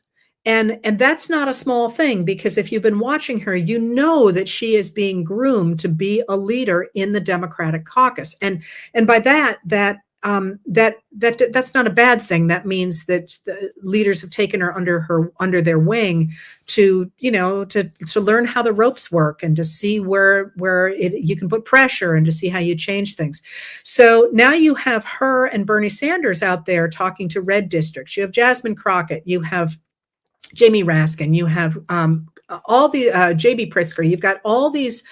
He's actually a governor, but you have all these people who are in the Congress, but they are now able to operate outside it and criticize their own people for being too much inside it. And if they were all outside it, I'm not sure you would get that same 1-2 punch. So you've asked me, like, should we throw Schumer out of the position he's in? Again, I'm kind of an agnostic on that. I sort of feel like he's not, the world is going to pass him by. That's the point. Is he's kind of holding things there while the momentum is outside of his people. And I will say that if there is one really big lesson here, it's that people who are working against the destruction of democracy must not operate against each other. So the idea of turning firepower away from Trump and Musk and the Republicans and turning it on to Schumer, that's just a really bad idea. And anybody will tell you that. This really shows up in Levitsky's and Zyblatt's How Democracies Die, is that what happens is you get the rise of an authoritarian who never has much popularity, by the way. Never more than about 33% of people will really enthusiastically be behind someone like that. But you splinter the opposition, and then it doesn't matter, because so long as you have that base, they'll be able to control things. And that is, something we need to be very careful about. So like I say, I don't, this is, to me, that happened. I don't know how I would have decided in that position. And I'm not sure that I don't want to dwell on it. To me, it frees up a lot of options. But so if people, lots of people ask me about that, and I wish I had a better, like, they did the right thing or they did the wrong thing, but they know that world better than I do. And I don't think it hurts us at all, actually. And it may help us to continue to try and protect our democracy. So somebody asked a question about why aren't the presidents speaking up, the former presidents speaking up? I don't know. I don't talk to them. But one of the things I think that shows with Schumer and AOC and some of the other people who are speaking up right now, and this I think is a really important concept, is that this new software does not have a clock on it, unfortunately, is that we are busily creating our new leaders. Like, those people's world is gone. And it is possible that they would be able to give us the language that we need in this moment to move forward. But it's also possible that they couldn't. The world has moved on and politics has moved on. And we will find our voices in other places than in the former presidents. And again, it's kind of a tradition that former presidents don't speak up, but obviously Trump is in power now because he refused to do that. And this is one of the things I was sort of hoping to see, and we're not seeing it. So I think we have to assume that we are going to create our own new leaders. And this, of course, has precedent.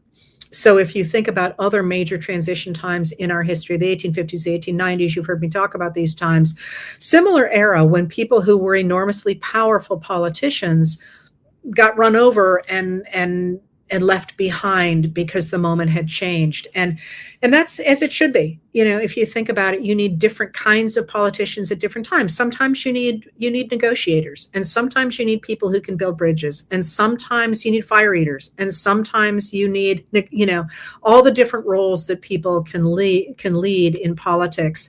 And the moment for those leaders is gone, and we are building our own new leaders the same way that people in the 1850s created Abraham Lincoln.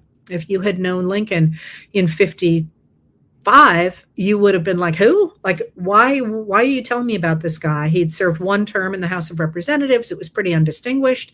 And then he was a corporate lawyer. But he listened to the people. He wanted to be in politics again, and he articulated a new vision of the people that he listened to from 1854 to 1859 when he articulates the vision of the Republican Party. So you're seeing this, and you're seeing it in younger people running for office, and you're seeing it in people whose names we know who are articulating a new kind of vision. Somebody like Jamie Raskin, for example, from Maryland. All right, so where do I want to leave this today? I want to leave this with, somebody asked, should there be a third party? Sure.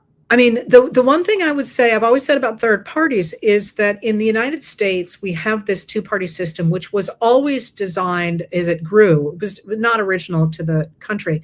It was supposed to be they were supposed to be big tents. And so we have this thing where it's hard for a third party to get a foothold when you basically have to field an entire body of politicians to be able to say, yeah, you should elect us because we can handle the finances and we can handle the environment and we can handle health and we can handle all these different things. And so that's made it hard for third parties to be viable, really, since the late 19th century. But certainly we could reform the country in ways like ranked choice voting that would make that more possible. But one of the things that the modern day Republican Party has done is it has destroyed the apparatus of the Republican Party, because these parties, the big parties, were always dependent on their apparatus, on their, and by that I mean their email lists or their mailing lists or their local offices and the ladies who stuffed the envelopes, for 60 years. The Republicans have destroyed that on their side. So that leaves, I think, a real full, much more opportunity for creating something new than was there before. But there's also the old honored tradition in the United States of simply rebuilding a party in entirely new ways. So you think of somebody like the Republican Party, they rebuilt themselves a number of times over their history, sometimes in good ways, sometimes in bad ways. And the Democrats have done the same thing. Remember, the Democrats, until 1965 or 1940, give me 1948, maybe even a little bit before that, they were the party of racism. That was their thing. And the Republicans were the other side. They have entirely flipped. So there's no reason you couldn't do the same thing with that as well. All right. So I want to end with tonight what we can do, because I hear so many people being frightened and being discouraged, and I get it. I mean, it's exhausting. It's exhausting what we're going through. You're like, every moment there's something else, and things like them reaching back to a law from 1798. And I was saying to somebody, I did a podcast last night, and I said to somebody, I've taught American history now for like 40 years, and I knew about the Alien and Sedition Acts. I knew a bit about the Alien and Sedition Acts. But if you had said to me, tell me what the Alien Enemies Act is, I'd have been like, and we're all scrambling constantly to figure out what on earth is happening next. So it is absolutely exhausting. But the first thing I want to say is a lot of the things that we are afraid are going to happen certainly could happen, but they haven't happened yet. And it's important to remember that. So one of the questions that I've gotten again and again and again lately is, what happens when they cut Medicare and Medicaid and Social Security? Are they going to cut Social Security? What will happen to me if they cut Social Security? Here's my guess. My guess is that they will not cut Social Security or Medicaid, probably not Medicare either, but they will make it hard enough to sign up for them that a lot of people will drop off. So when people like me call out the changes in the Social Security Administration right now, we're doing so with the expectation that, for example, if they say that people who don't have access to the internet have to go in person to offices, and those offices are being closed and the wait times are months long, that people will simply not do it, and they will fall away from Social Security. And that's how they will manage to save money in those sorts of ways. So For people who are thinking we're going to lose the entire programs, maybe, but I think it's going to be more nefarious than that in the ways that I'm talking about. I'm thinking about, I once had a multi-year fight with a corporation because they promised a rebate on a certain product. It wasn't big, but no matter what I did, I couldn't get that rebate. And it became a point of pride for me to get the damn rebate. It was only like $15 or something, but like I was going to get the damn rebate because that's why I bought whatever it was. And at the end of the day, I never got that rebate. I did end up complaining to my state at the time to say that this was false. But I'm like, I have a PhD from Harvard. If I can't figure this out, and I kept this file on it, then this is obviously a scam, which is of course what it was. And it wasn't a fly-by-night operation. It's a name you'd recognize if I said it. That's what I think they're going to do. That's my guess, is what they're going to do is just make it so that people throw up their hands and say, okay, I can get by. And so I'm not going to keep taking this money. And I told you that to sort of, with luck, to assuage some of your more immediate fears. But these things haven't happened yet. And the pressure that the administration is feeling, both from the courts and from protests, has the potential to make sure these things don't happen. So the first thing that I want to say today is, do not get discouraged because you think no one is doing anything. Everybody's doing something. And the people who aren't doing something, I'm going to tell you how to prod them to start doing something. Because one of the things we know about the loss of democracy, or the regaining of democracy after a country has fallen into dictatorship, is that it is possible. I mean, look what just happened in Syria. Look what's happening in countries all over the world. But there are techniques to doing that. And the first one is to recognize that you do have agency. You do not have to accept that we are all going to go to hell in a handbasket. We are not there yet. I'm broadcasting to you now. In Syria 3 months ago, I couldn't have done this. In a lot of countries all over the world, I couldn't do this. But right now I can. And as long as I can, I'm going to use this platform. So, and other platforms to help people resist. We do have agency. And one of the tricks to that agency is to making friends, making sure you're not doing this alone, because you feel really isolated if you're trying to work on your own and you're not spending time with other people. So find your squad, find people to do things with. And what I mean by doing things is multifold. So the first is, whatever is your best thing, bring it. And, I've had wonderful conversations lately with marketers, for example, who are willing to help podcasts starting out, or with researchers, or with all sorts of different people whose skills might not seem to you like they are the ones that will stop autocracy, but they are. You just have to get to be friends with the people who need those skills and make this a whole community effort. So that's the first thing, is find people. The second thing is to remember that while people like me focus on the national level, because that's what I'm trained in, there are elections happening all over the country all the time.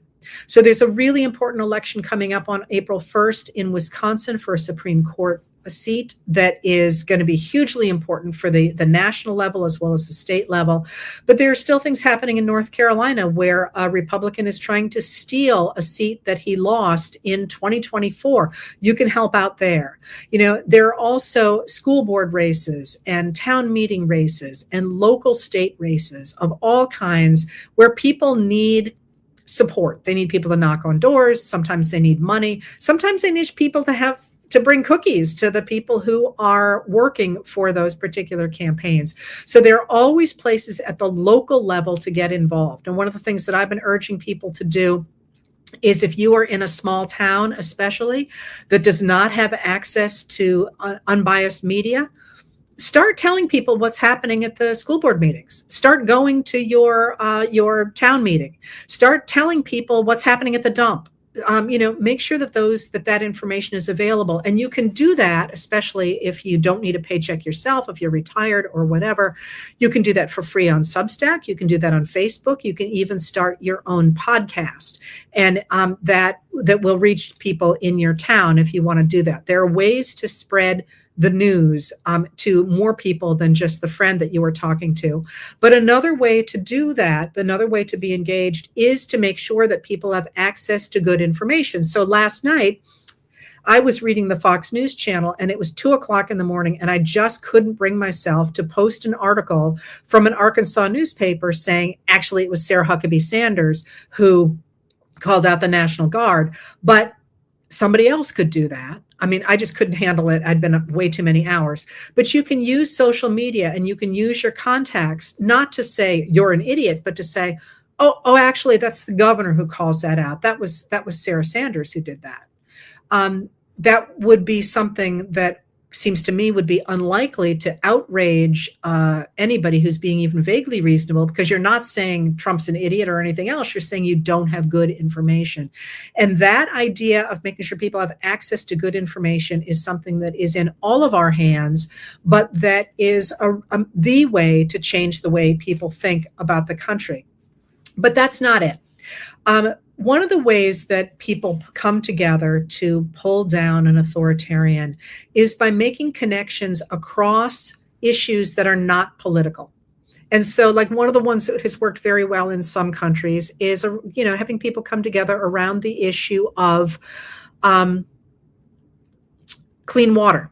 Because it doesn't matter what your political leanings are, you want clean water.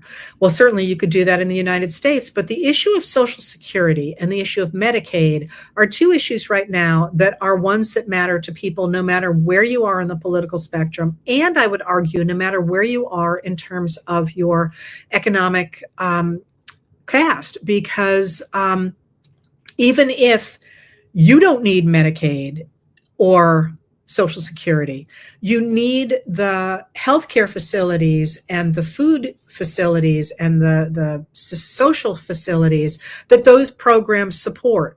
So that's a really good place to be organizing, to say this is something that we really care about, and that we don't really care how you vote on these issues. We care that the government protects these things. But we have a whole cornucopia to reach for in this moment. We have education. All Americans care about education, with a very few exceptions.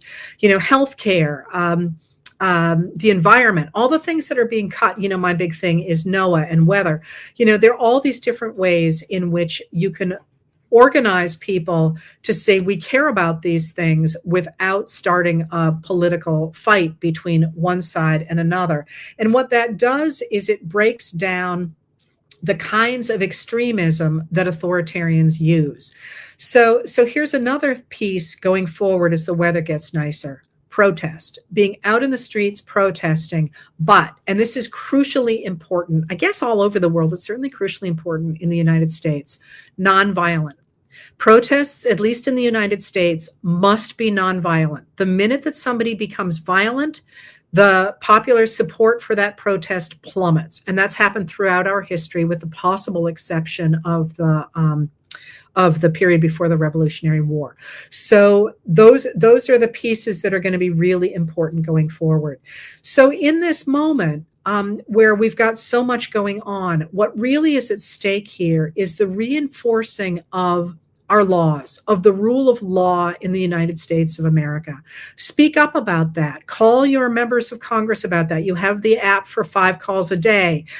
Call your local officials about that. Ask people about it. Make sure that your determination to protect those things is public, and that you care about those things, and that you say you care about those things, and you say to people who say that, it's okay to fly people we don't know out of the country because we don't want murderers and rapists, say that that's not what's really at stake. What's at stake is whether or not we want to have a single person being able to determine who is a criminal and who is not, and whether we're going to get rid of our courts altogether. Our courts say we're not, but we're going to need to support those going forward. All right, so that's my final message to you today, is don't be discouraged yet. There's a lot of stuff going on, but there is pushback against Trump. He is not mentally okay. Musk certainly seems to me to be all over the map at the very least. There is enough pushback from the administration trying to argue that Trump is popular or trying to find ways to prop up his popularity that suggests that he is not popular, and they recognize that. And we should seize that advantage and continue to push on it, continue to put pressure on the administration, and let this play out and see where it goes. But the game is not over yet by any stretch of the imagination. All right, thank you for being here, and I will see you. I'm gonna be here much before next week. I'm going to keep doing these, and I'm going to do shorter ones more often, as well as short little snippets for you all on specific issues. All right, so thank you for being here, and with luck, I'll figure out how to end this. Talk to you later.